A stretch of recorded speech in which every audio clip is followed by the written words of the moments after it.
We've been looking at epistemological objections to belief in God. The word epistemology comes from the Greek word episteme, which means knowledge.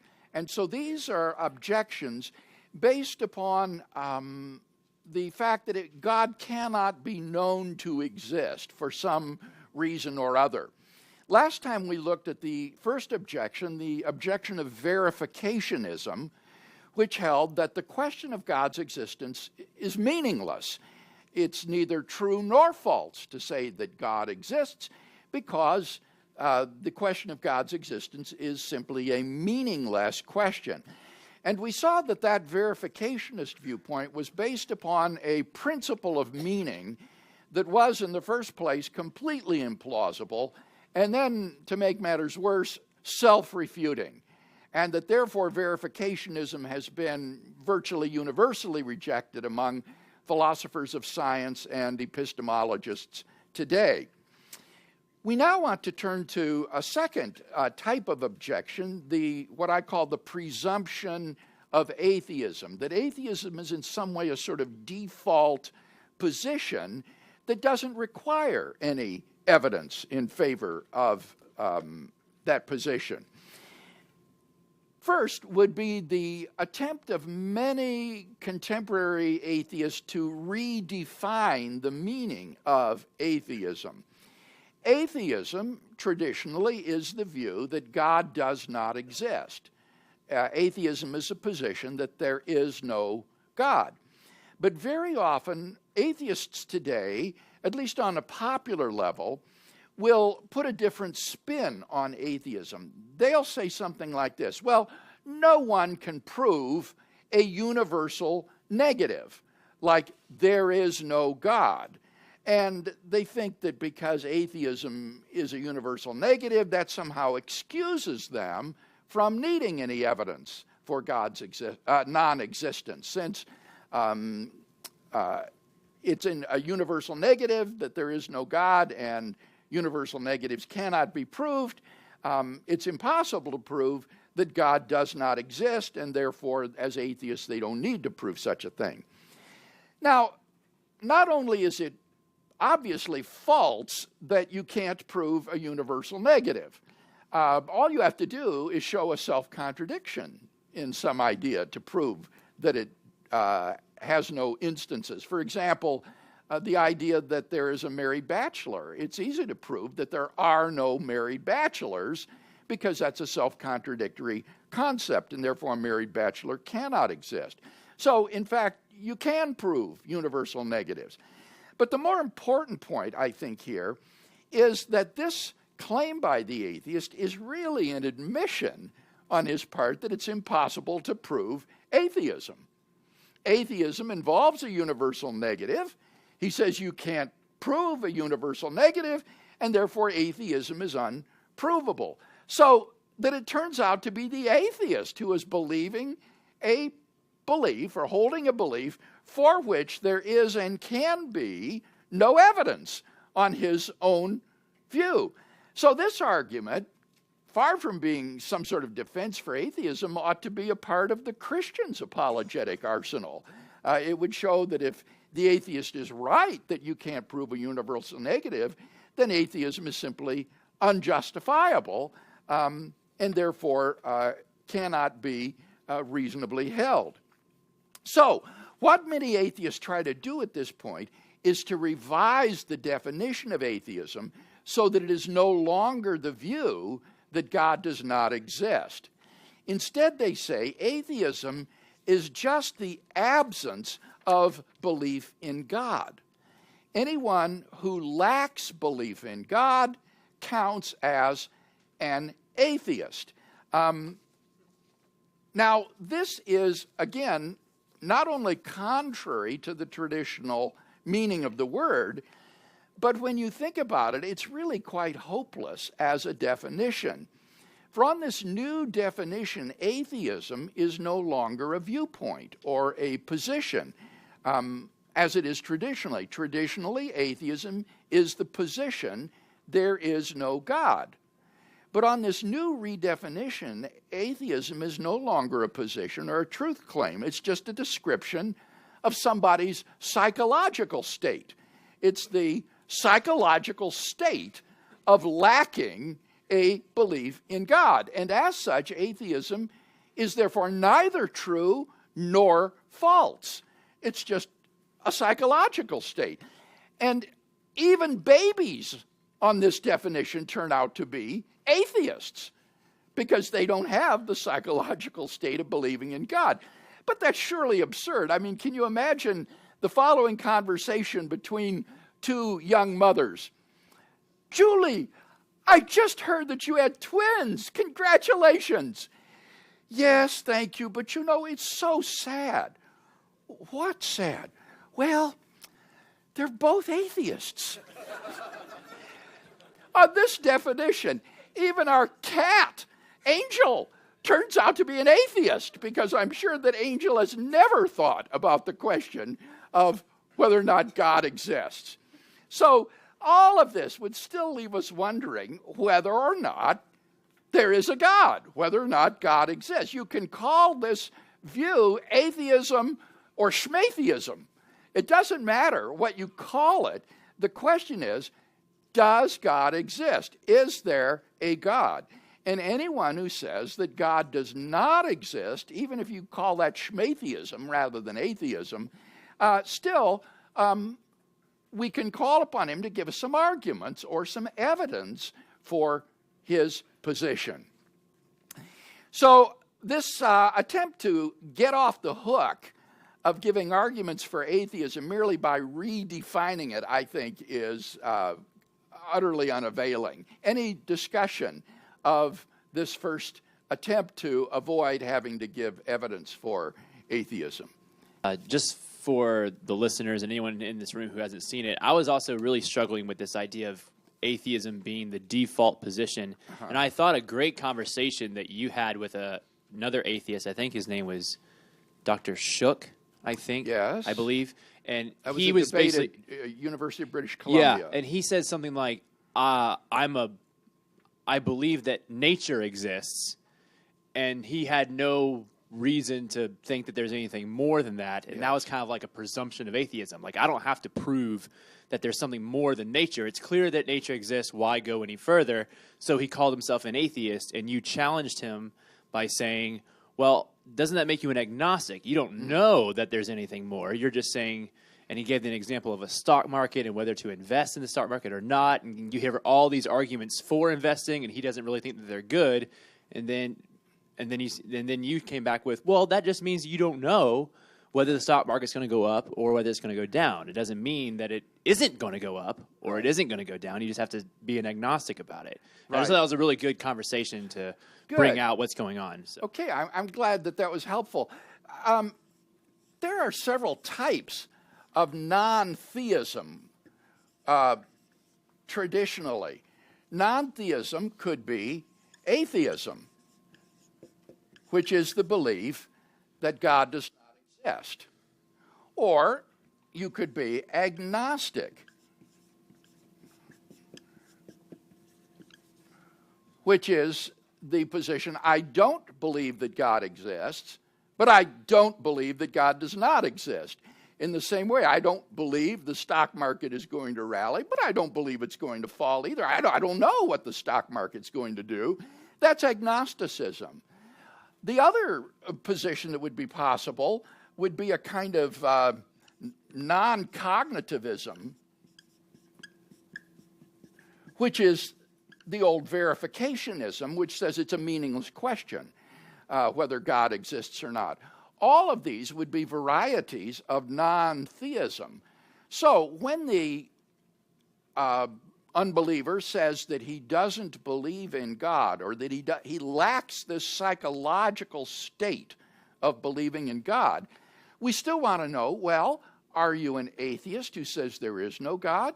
Are you an agnostic who is just undecided about the matter? Or are you a verificationist who believes that there's no cognitive content to this question? And I think you can see that all of these persons will have the same psychological state of lacking belief in God, But that doesn't answer the question then of how we should assess the fact of God's existence. Yes, Cody. Yeah, so one thing I like to do in these conversations is because I find that the people I talk to get very hung up on these words, atheism, agnosticism. So what I do is I'll just sort of write down, all those words, theism, atheism, and then I'll give the definitions for them. And then I'll just erase the words and leave the definitions and say, okay, so which one do you fall under? And it's amazing how much they start to struggle to give me an answer at that point. Because you find out what's going on is they get attached to the word atheism, and so but once you give the definitions, but take out the words and say, call it whatever you want. You're right. People are offended or they get defensive when you say you're misusing this label. They say, I have a right to call myself what I want. But what Cody does, you see, is for atheism, he would say God does not exist. And then for agnosticism, I don't know whether God exists. Non-cognitivism, it is meaningless to affirm or deny God's existence. And then just erase the labels and say, okay, which of these propositions do you affirm? And that's a wonderful way to just get past the question of labels. Very good. Thank you. Taylor. Just for a pragmatic view on trying to define atheism or atheist, is it pragmatic to actually try to debate the definition at all? Just to concentrate on the subject matter instead? Or do you think for the purposes of evangelism that we should I be do talking think it's about? very important to try to understand what your conversation partner believes. Because there's just a huge difference between an atheist and an agnostic. The agnostic makes no knowledge claim at all. But the atheist is making a knowledge claim. He's saying God does not exist. And that is a knowledge claim that requires an argument or justification in the same way that the claim God does exist. So I think it's very important to identify exactly what your conversation partner really does believe, however it's labeled.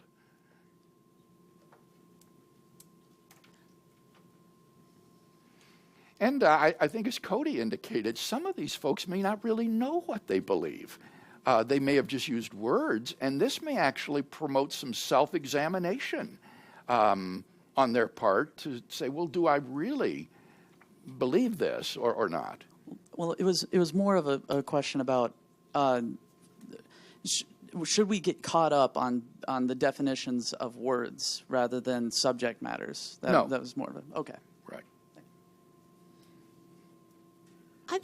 My experience is that there are many people who don't want God to exist. Yeah. So they prefer a life void of what they understand God to be. Therefore, they say they're atheist, but they don't want to get into the quagmire of sorting through all of that. They say, look, my life is fine the way it is. I don't think there's a God. I don't want there to be a God, right. So move on. Is where I think many of them feel. Yes, and I don't have a label for that position. The philosopher Thomas Nagel says that. He says, it's not just that I don't believe that God exists. I don't want there to be a God. I don't want to live in a universe like that. And he said, I'm troubled by the fact that many of my most brilliant and gifted colleagues in philosophy believe that there is a God. And he finds that disturbing because he doesn't want there to be someone like that.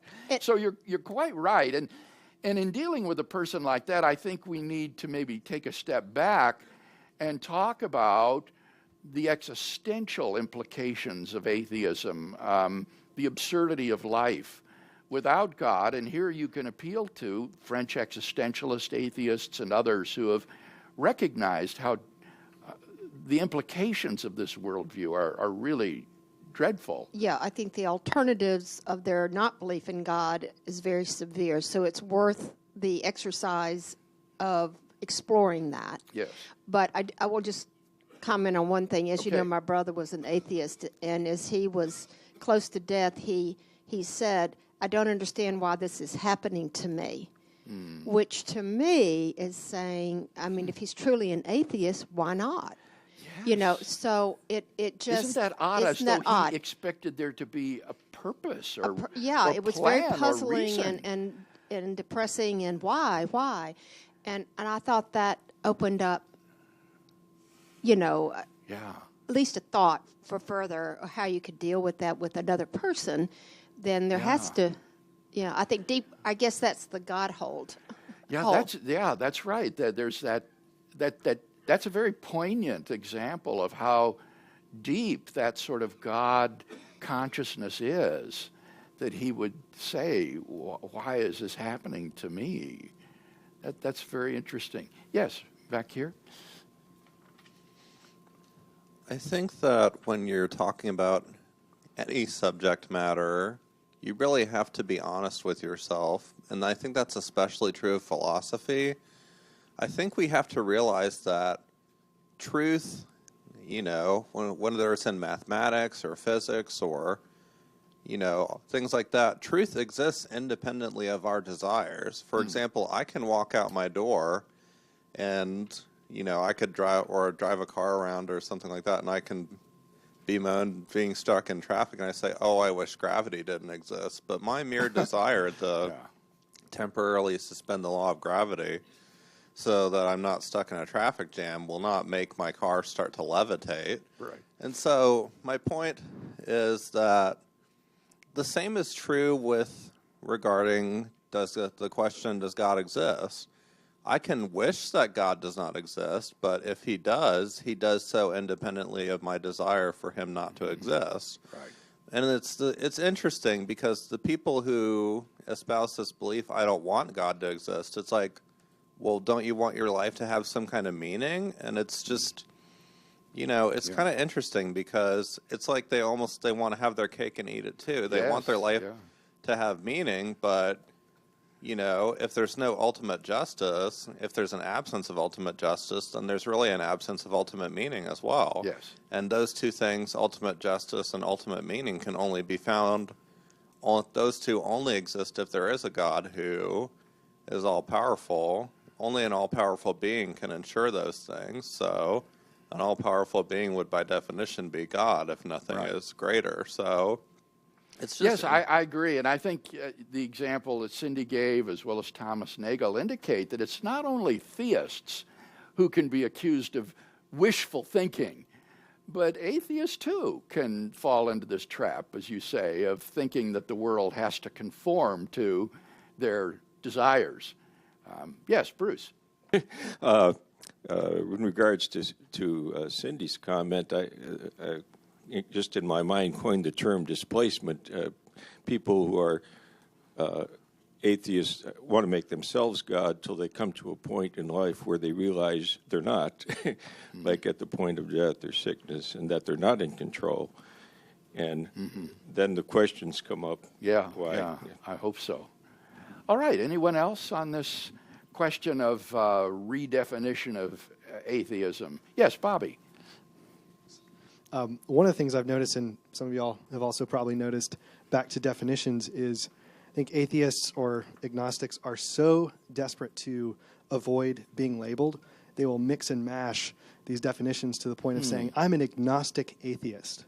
Oh. Whatever that means. So they have this, they matrix it out and say, well, I'm over here a little bit, and it's pretty interesting. Yeah, If you I've haven't heard that same blend too, and I think that's just a lack of clarity Right. in their thinking. Yeah, right. Pretty interesting. And again, as Cody, I think, so nicely emphasized, don't argue about labels. Just say, well, what is that? Tell me what that belief is. What is the position here? First of all, I don't think cats are atheists. They're demons. Oh, Brad, no. Just thought I'd bring that up. Our cat is named Angel, with good reason. And I was just wondering, in your view and your experience, do you see that if someone takes a position that says there is no God, is it easier to discuss things with them than if they go, I don't know and I don't care? Well, certainly than if they don't care. That's very true. As I said the other day, sometimes that's called atheism. There's a label for that. That's very difficult to deal with. But my professor, Norman Geisler, differentiated between two kinds of agnosticism. Ordinary agnosticism, which is just a confession of ignorance. I don't know whether God exists. And what he called ornery agnosticism, which is that no one can know that God exists. It cannot be known that God exists. And the ordinary agnostic is open-minded and I think easy to deal with. The ornery agnostic is actually making, again, a claim. He's claiming it cannot be known that God exists. And therefore, that requires some evidence or argument. We need to hear his justification for that claim that it cannot be known that God exists. So it depends on what kind of agnostic you're dealing with. All right, let's move on to the next epistemological objection for the presumption of atheism. And this is the view that atheism, that is to say, the belief that God does not exist, atheism on the traditional definition, is the default position. You should assume that something does not exist unless and until you have evidence that it does exist. So in the absence of evidence, you should believe that God does not exist. You hold that something doesn't exist unless and until you have evidence for it. So this is an attempt to place a differential burden of proof. The atheist on this view has no burden of proof. His is the default position. It's the theist who carries the whole burden of proof because he asserts that God does exist. Well, I think there are two very significant problems with this position. The first problem is the one that was pointed out to me by an Australian criminologist. He says there's a saying that is beloved among criminologists, which is that absence of evidence does not equal evidence of absence. The absence of evidence does not equal evidence of absence. As a criminologist, he knew that just because you didn't have any positive evidence, say that the butler was the murderer, that doesn't mean he wasn't the murderer. The absence of evidence isn't necessarily evidence of absence. And I think that that's very evident. Take, for example, the claim that there is a flea in this room. Now, we don't have any evidence that there is a flea in this room. Does that therefore imply that there is no flea in the room? Well, I think obviously not. There could very well be a flea in this room, even though we don't have any evidence of it. So the absence of evidence is not necessarily evidence of absence. Now, on the other hand, suppose somebody were to say, well, there's an elephant in this room. In that case, the absence of evidence would be, I think, evidence of absence. If we have no evidence that there's an elephant in this room, that's pretty good evidence that there is no elephant in the room. So what's the difference between the case of the flea and the case of the elephant? Why in the one case is the absence of evidence not evidence of absence, but in the other case, the absence of evidence is evidence for absence? Well, I think there are two conditions under which absence of evidence is evidence of absence. First of all would be that we have fully canvassed the area where the evidence should be found. We have fully canvassed the area where the evidence should be found. If you haven't even looked into the room, there might be an elephant in there because you've never looked at the evidence. You've never sought for it. Or if you examine the evidence very superficially, you might not simply have discovered the evidence for the thing in question. So the first condition under which the absence of evidence will count as evidence of absence is that you have fully canvassed the area where the evidence should be found. Now, translate that to the case of God. That will mean that you have done a thorough and in-depth investigation of the arguments of natural theology for God's existence. And that will be necessary in order for the absence of evidence to count as evidence of absence of God. You have fully canvassed all of the arguments for natural theology in depth before you can judge that there is no evidence for God's existence.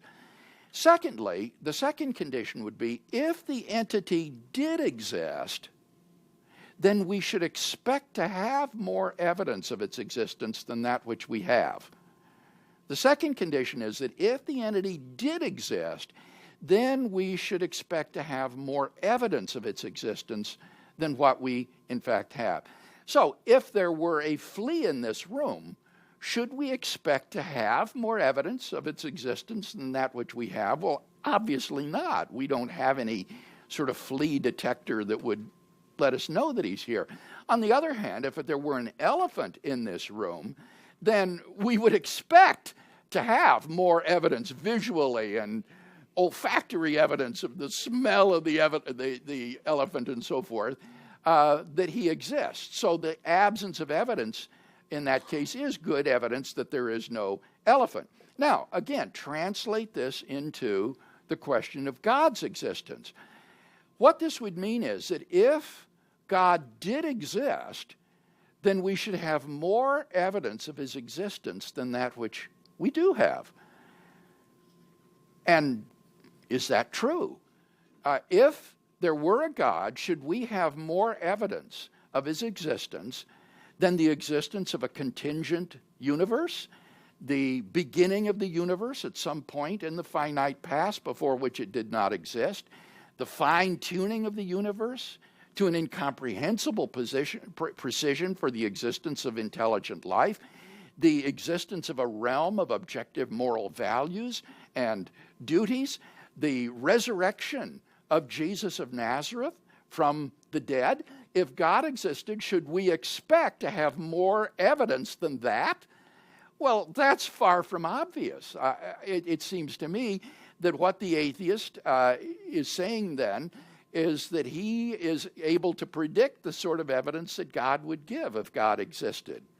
And once again, we're thrown back onto the arguments of natural theology. I would say that we have very good evidence for God's existence, and that there's no reason to think that if God existed, that we should have more evidence of his existence than that which we do have.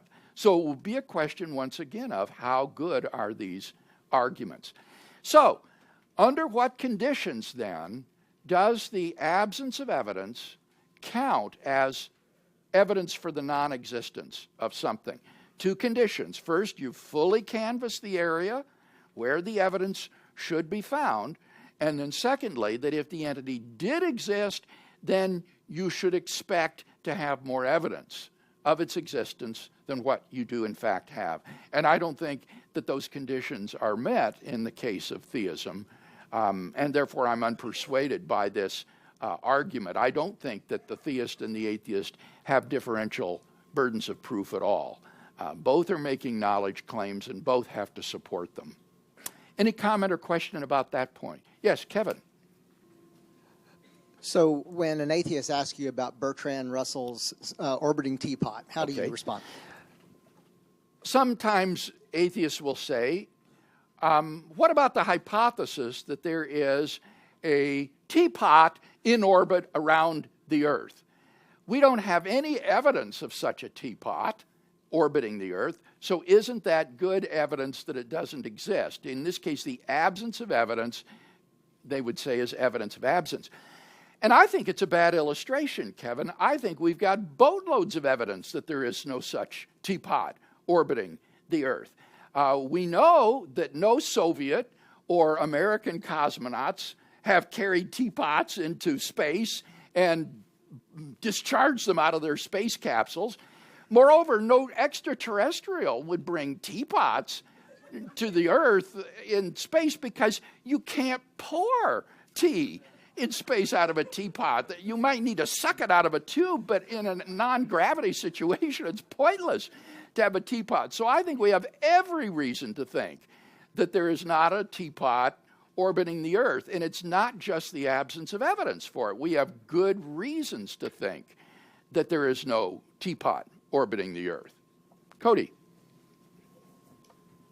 Yeah, so I find sometimes what happens in these conversations is sometimes the atheist, I think, misuses the term proof, because when they say things like, because a lot of times they'll use examples to me like, the teapot, or even things like Bigfoot or something. They'll say, now prove that they don't exist. And I think when they say proof, what they mean is they mean like prove beyond all possible doubt, which is, as we all know, is a ridiculous standard. And, by that logic, of course, I couldn't even be a theist by that logic, which I point out to them, because I would say, well, even I wouldn't claim to know that God exists, with absolute certainty where I couldn't possibly be wrong. So, but if I can say that it's beyond a reasonable doubt, well, then couldn't atheism be like that? So yeah, exactly, Cody. There you just have to go back to square one with them and point out that you're offering arguments for God's existence.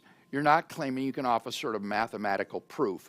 And I think we have very good reasons, very good evidence to think that Bigfoot doesn't exist, that the Loch Ness Monster doesn't exist, or the abominable snowman. There's good evidence that those things don't exist. And so we want to hear from the atheist, well, what's his arguments and evidence that God does not exist? We're quite willing to give our arguments for God's existence, so I think we have every right to ask the atheist, well, give us your arguments as to why you think God does not exist. In a way, theology is kind of like, I would say, astronomy or cosmology, as you would put it. And the reason I say that is because the less we know about a given subject matter, if we don't even know the scope or the size of something exactly, like we don't know the size of the universe, the more we have to rely on things like indirect observation. It's kind of the same with the Earth's core. Nobody has seen it in person, just because obviously the conditions are not suitable for human life, but we have to rely on indirect observation to see what it's like. And I think the same is true with the supernatural realm to some extent as with astronomy and things like that. I think that's absolutely right, and that's by the very nature of the case. God is not a physical idol that you could observe with the five senses. We're talking here about a transcendent personal mind beyond the universe, and what you will see will be, as you say, the fingerprints, as it were, of the Creator in his creation. It will be indirect evidence of his existence, such as plays a key role in astronomy, say the evidence for a black hole, or in high-level physics for certain theoretical particles and things of that sort. They're posited because of their explanatory value for that which we do observe and see. All right, with that, let's close today with a benediction. And now may the God of all grace, who has forgiven all our sins in the blood of Jesus Christ and cleansed us from every iniquity, fill your life this week with the knowledge of his grace and his will to do that which is pleasing in his sight through Jesus